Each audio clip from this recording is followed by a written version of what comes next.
this from a perspective, as we shadowed this investigation, that there was no reason in God's green earth that anyone should trust the information bubbling up from the special counsel's office to the attorney general. And under the special counsel statute, it's still the attorney general that controls the ultimate decisions here. It's not Jack Smith. Well, what we've run into through the course of trying to have meetings is an attorney general that's hiding behind Jack Smith, pretending that he's not the ultimate decision maker. And what we wanted to do is say, look, we have uncovered significant misconduct. There's substantive defenses that are fantastic. Mark Levin could rattle them off better than me, but the Presidential Records Act means this entire thing is not in a criminal setting. That's a statutory scheme about document retention and relinquishing to archives that has no criminal penalty. So the idea that you can be doing armed raids and even criminal grand jury subpoenas is ludicrous, much less getting to the point where we are now of crossing the Rubicon and criminalizing and charging, indicting a president and a presidential contender. So there's a lot that's wrong on the merits of these potential charges, or what seems to be the indictment. But the flip side, even before you get to that, is the misconduct. And just a very, very quick, guys, to one part of this that's, I think, just astronomically damaging for the investigation.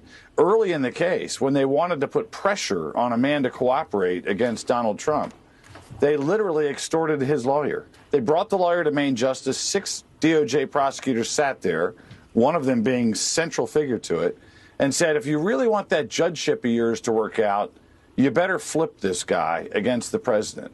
I mean, that to me is a shocking difference in DOJ. Who are the names? The names are out there. Believe me, I don't want to fuel the fire where my friend, the attorney, gets endless phone calls. But it's out there. The story's out there, and it's a legitimate story. This guy the lawyer is well respected in Washington, D.C.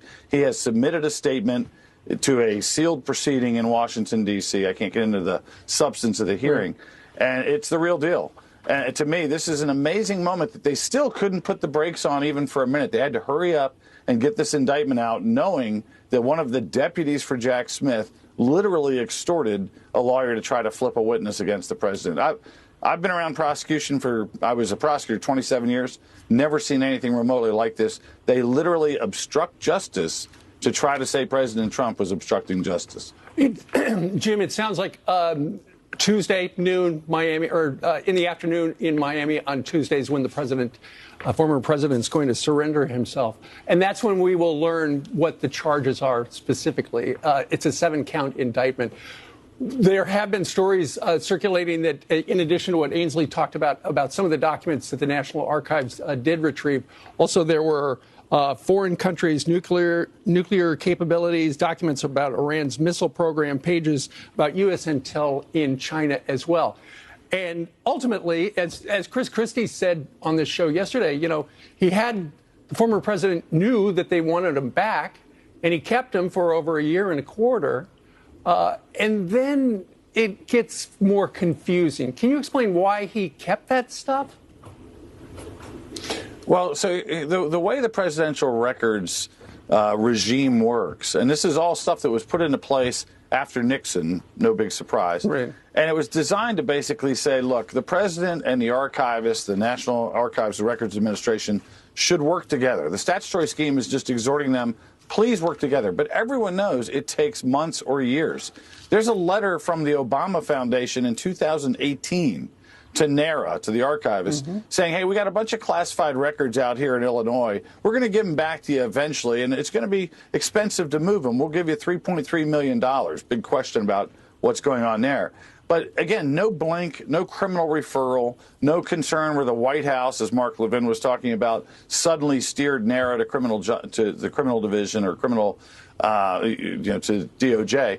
And so you're left with a situation where for every other president in history, there's a process of cooperation, a deference to the president to make that first cut. Is something presidential or is it personal? Bill Clinton had numerous recordings in a sock drawer and basically said, I'm going to call this stuff personal. And there's deference to that. The DOJ stood there in court in Washington, D.C. and said, hey, he gets to make the call. And if it takes years, if NARA gets frustrated, guess what the remedy is? A civil suit. So here we have a complete weaponization of something that's never been criminal in history. And it's a process that, frankly, is expected to take a long time. And last thing on that, Steve, President Trump's turned over 15 boxes of materials, sight unseen, to the archivist in January of 2022. There was no subpoena. There was no force of law. He said, hey, let him have that stuff. And that's where this whole thing started. He was cooperating, because there were classified and they documents turned it into in a there. criminal referral. Because there were classified documents in there, and they go, hey, wait a minute. If they got classified documents in this box, there could be more, and that's how we got to where we are. Yeah, they wanted their nose under the tent. They wanted to have an excuse to raid Mar-a-Lago. They used that as one. There was recent testimony in front of Comer's committee by a NARA official who said every single president from Reagan on has had materials commingled like that when they return stuff to the archivist. So none of this is a surprise to the actual people at archives, but they've turned it into a political weapon to sideline a candidate. Well, Mark Levin's right. It's a document case. And then he has the other trial coming up in March in New York with Alvin Bragg. So this guy's just going to be in and out of the courtroom while he's on the campaign trail. And America looks at this as a document case, just ridiculous. And other people are doing the same thing. Other presidents have done the same thing. It happened to be on the exact same day that House Oversight Committee got to look at that 1023 form that basically alleges, or that it's being told that that's proof that there was an exchange of $5 million from this oil company in Ukraine in exchange for policy when Joe Biden was vice president. Is that a coincidence that this happened on the same day? Yeah, it doesn't feel like it. I mean, look, I think apparently all investigations go to Delaware to die. So we get radio silence out of the Rob Hur appointment as special counsel while everything else plays out on the New York Times and the Washington Post. And so I don't think it's a coincidence. They had some sort of timetable in mind where they would refuse to even consider outrageous misconduct by their prosecutors. They had to charge forward. And so maybe it's that. Maybe there's more stuff to drop. Maybe we're about to see a really soft plea agreement for Hunter Biden where they say nothing to see here. I mean, this department is unrecognizable from the decades I've spent around criminal justice, and I don't put much past them at this point. Why are they not in a rush to investigate Joe Biden's documents? Right. Well, you'd have to talk to the Attorney General, who doesn't really say a whole lot, except he's really, really transparent. So, I mean, look, he's got 1,850 boxes at the University of Delaware, and the public reporting is, don't worry, that's been looked at. Not true. The FBI got a sampling, and that's all they've been able to look at. So there's a lot to look at with those documents. Did Joe Biden know about this indictment? He says he didn't. But I know y'all knew this might be coming. We had all heard rumors it was coming. He says he didn't know until it happened.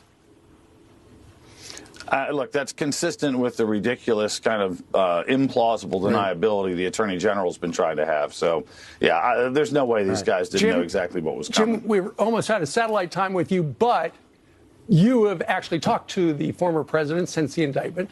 What's his mood?